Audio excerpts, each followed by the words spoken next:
This is the perfect outcome for the Florida Panthers. A huge update on Tkachuk's return status for tonight, and a look at Uvis Balinskis as well as A.J. Greer's play in their last 3 games, stepping up big for Jones and Marchand, and a look at tonight's matchup against the San Jose Sharks. Guys, thank you so much for joining me in this episode of Panthers Digest. I'm your host, Greg Andrews. No time wasting into this. Here is the breaking news that literally just came out minutes ago. Matthew Tkachuk will return tonight. Number 19 is back, guys. First game since August 22nd. Well, not August 22nd, since the end of last season, winning the Stanley Cup. Having surgery August 22nd. Matthew Tkachuk said, "It's not like I could dip my toe," I told him. "I'm coming back. Throw me in the fire. We need these points. That's why I'm coming." I was only coming back 100%, just really excited. He confirmed he is playing tonight, guys. So guess what? Reinforcements are on the way. As for Brad Marchand, you'll see later in this episode, he has been pushed back for his return date. It looks as if it will be January 25th. So big news. Matthew Tkachuk will be playing on the third line tonight. That's right, the third line. Right now, the lineups are, get my paperwork here. The lines are Lustranen, Lundell, Reinhart in the first line, Verhaeghe, Bennett, Greer on the second line, Samoskevich, Erod, and Matthew Tkachuk on the third, and then Vilmanis, Schwint, and Boquist on that fourth line. Defensive pairings are Forsling, Ekblad, Mikkola Balinskis, Bjornfoot, and Petrie. That's skate around this morning. I wonder if things will change, but I think Tkachuk will be stuck on that third line, kind of get his bearings straight in this first game back tonight. Very, very, very exciting news. Before I get into the rest of the Panthers news, this video is brought to you by Kalshi. When you download Kalshi using the link in the description below, enter this code, DIGESTNHL, and you get $20 when you trade your first 100.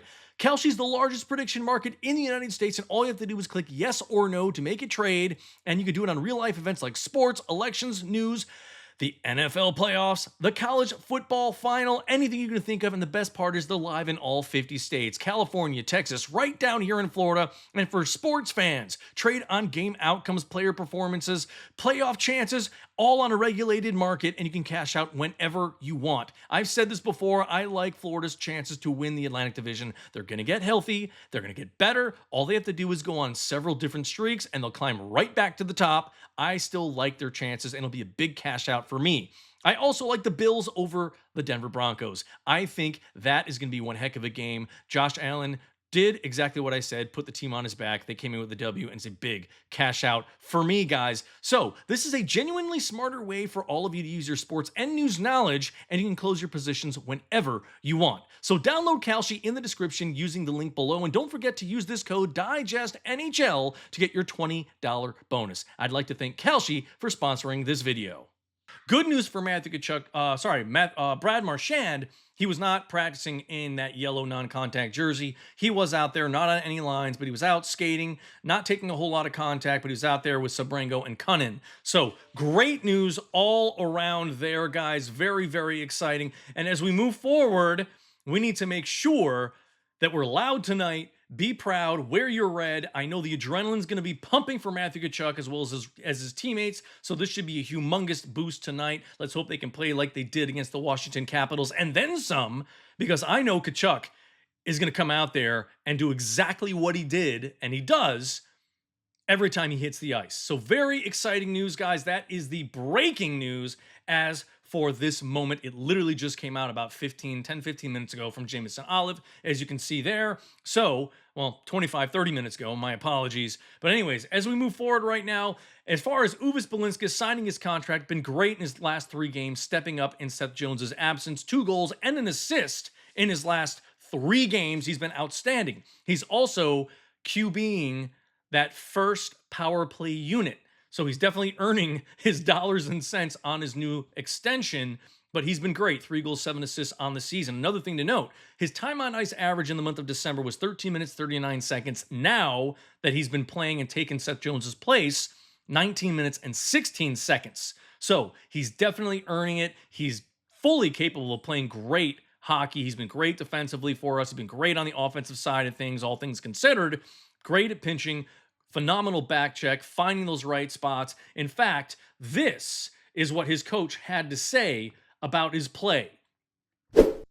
His game is outstanding, got into holes, broke up a whole bunch of plays. He's confident with the puck. We need that right now with Seth Jones and Dmitry Kulikov out of the lineup. Someone has to step forward, and Uvis has definitely done that so far since that absence. So as far as A.J. Greer goes, he's having a career year this season. 3 goals, 1 assist in his last 3 games. Obviously, one of those was an empty netter. But as far as his point totals and stuff, 19 points for the season, 7th on the team, 10 goals, 6th on the season, and 9 assists. Again, he has been great in terms of stepping up for Brad Marchand right now. So we need both those guys to play great. And I'm sure, like I said, everyone's going to get a boost with Matthew Tkachuk being out on the ice tonight. So very excited for that. I'm going to be getting my popcorn ready, getting a couple beers, sitting down and really going to enjoy this one, then watch the national title game with the Canes versus the Hoosiers. But this is hockey, guys. We're not talking college football. So let's keep rolling. Panthers playing the Sharks tonight. The Sharks, very talented, very solid team, 7-3 in their last 10 games.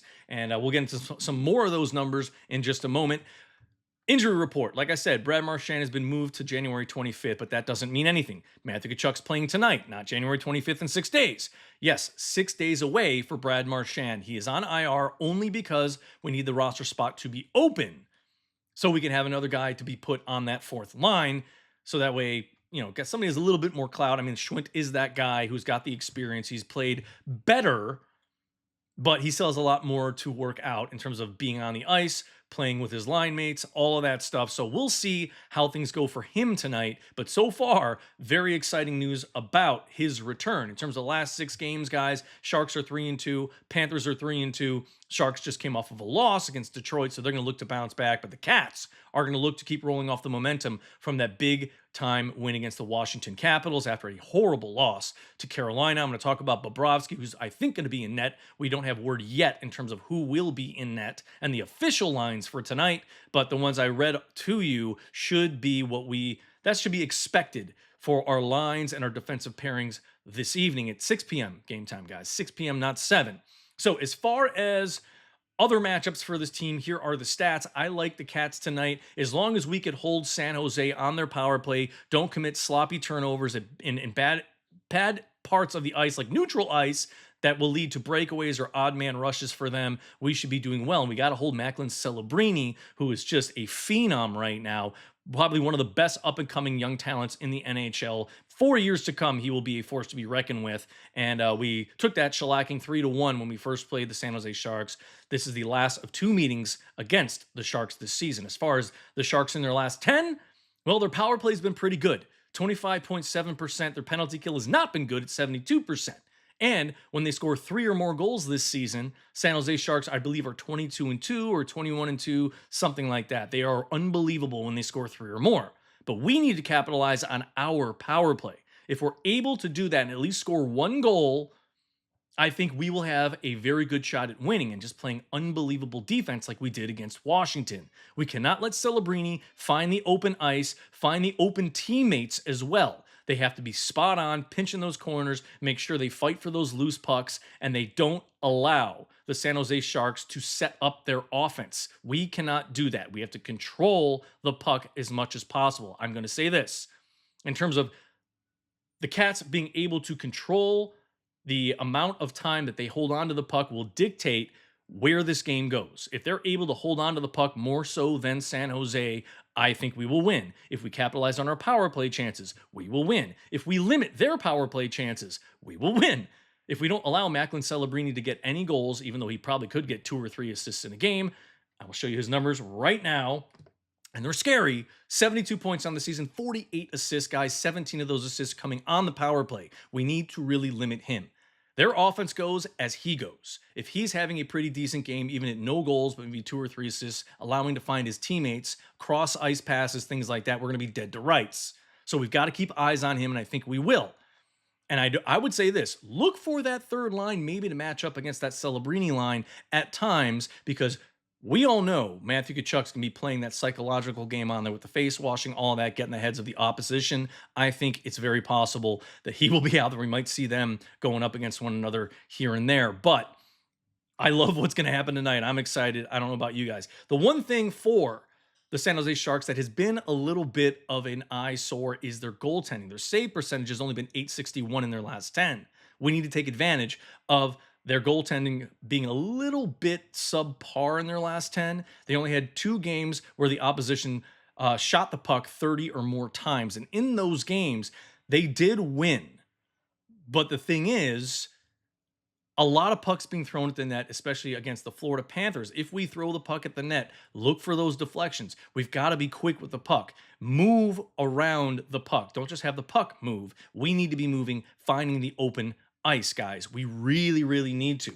So as far as goaltenders, I think it's going to be Askarov and Bobrovsky in net. I think Bobrovsky's numbers are a little bit, skewed because of that 9-1 loss against Carolina. He wasn't getting any help in that third period from his defense and the guys in front of him. So I would say his numbers are better overall. He is a better goaltender than Askarov. For those of you saying Bob is not playing well, he's been great this whole season. Don't knock the guy because some sloppy defensive play throughout specific games of this season. That 9-1 shellacking was not his fault, guys. That was a defensive just giving up.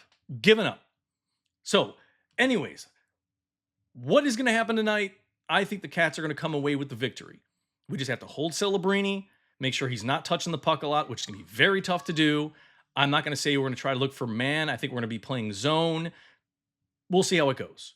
Just got to be great on that back check, great pinching in the corners, get after the loose pucks, control neutral ice like I always say. If the Cats control neutral ice, hold on to the puck, and have more time with it than the San Jose Sharks do, capitalize on the power play, they will win the game. And I think with Matthew Tkachuk back, it's going to be a shot in the arm for this team. Adrenaline is going to be just rushing through each and every one of his teammates, as well as Tkachuk as well. I think he's going to be playing like there's a fire lit under his butt. It's going to be awesome to see. I'm very excited. I still think he needs to be cautious because, yes, he did have surgery August 22nd. It's his first game back. I'm looking for him to at least put up 1 point on the board. Maybe he get a goal like he did in his first game in the playoffs last season.